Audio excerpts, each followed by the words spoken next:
Kære 9. B, kære alle, kære forældre, kære 9. årgang.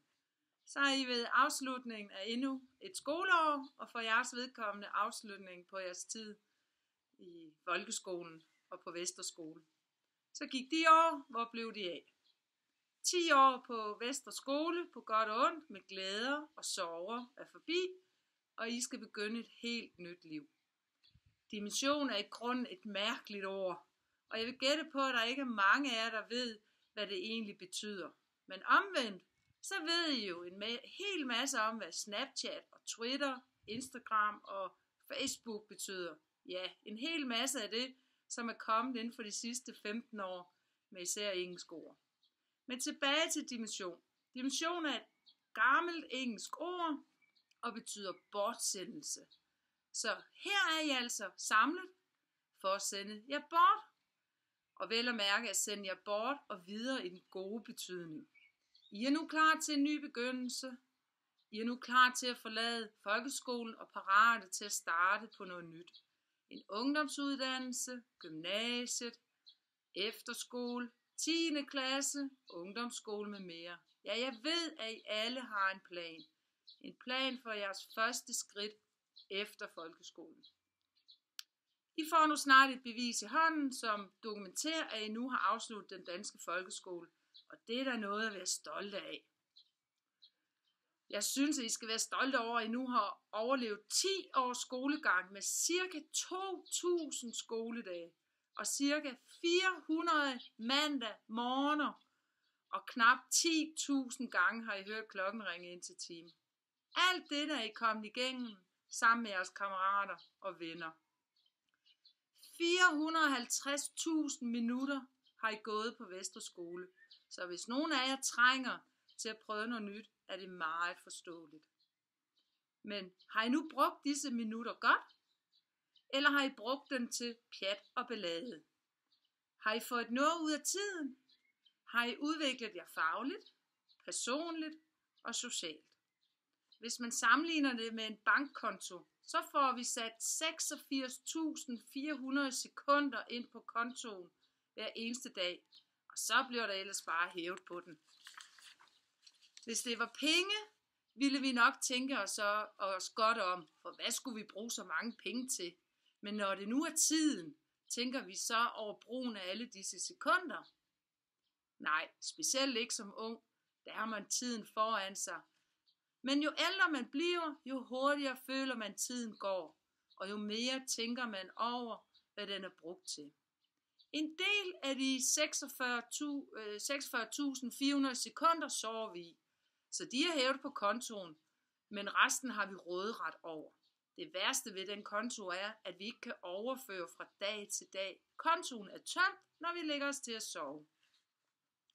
Jeg har kendt jer i 3 år som matematiklærer og fysik-kemilærer.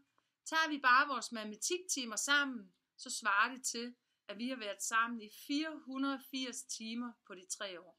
Og omregnet til sekunder er det 1.788.000 sekunder. Og for fysiks vedkommende er det 1.008.000 sekunder. Så vi har altså været sammen i 2.736.000 sekunder. Herligt, synes jeg, for vi har haft mange gode sekunder sammen. Hvor meget har I så hørt på mit fynske? Måske en fjerdedel af disse timer, og det svarer til ca. 828.000 sekunder. Så har vi haft en fantastisk tur til Bornholm i 8. klasse, hvor vi boede i Sandvjalling. Der tilbragte vi 431.000 sekunder sammen med blandt andet at cykle og cykle og cykle. Og måske spise en krøllebølleis eller gå på noget Bornholms granit. Tiden, en time, et minut eller et sekund er nogle relative begreber. Da I stod uden for fysiklokalet her til prøven og ventede på jeres fysikkarakterer, ja, så kan et minut være lang tid. Men når din mor eller far siger, at om 10 minutter skal du spise eller slukke for din computer, så er 10 minutter væk, før man får set sig om. En time er lang tid, når man står og venter på sin kæreste, men en time er for kort, når man er til fest med vennerne. Følelsen af tid er anderledes fra situation til situation, fra alder til alder. Jeg er glad for, at I alle har en plan for fremtiden, og måske har I lænet jer op af Orle Frøsnappers ord. Alle er gode til noget. Det handler bare om at finde ud af, hvad man er rigtig god til.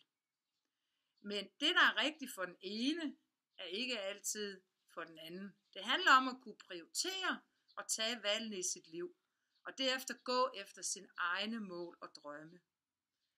I skal bruge jeres tid de næste mange tusinder af minutter og sekunder til noget godt. I skal forvente noget godt af fremtiden.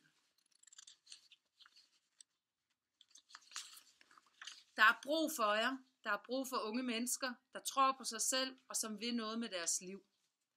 Jeg glæder mig allerede til at se jer igen her på skolen, måske til 10 års jubilæum. At gense jer igen, først og fremmest, men også til at høre, hvordan det nu er gået med jer, hvad I har lavet, hvad I har oplevet. Her til slut vil jeg sige tusind tak for den tid, vi har haft sammen i klassen. Jeg håber, at I har følt, at der i klassen og hos lærerne på skolen var nogen, der ville jer det godt. Jeg forventede noget af jer og satte nogle krav til jer, men jeg håber også, at jeg viste, at jeg holdt af jer på godt. Jeg vil opfordre jer til at gå ud i livet med åbenhed, eftertænksomhed og humor, så skal I nok klare jer. Tag de venskaber med, som I har stiftet gennem de sidste 450.000 minutter, og forsøg at holde kontakt med hinanden, når I nu flyver herfra i alle retninger. Tak til forældrene. Tak fordi I overlod det kæreste, I har til Annette og jeg. Tak for tilliden og opbakningen til klassen. Jeg vil ønske jer alle held og lykke på jeres videre rejse. Kærlig hilsen, Ele. Og skål, og så god aften til alle.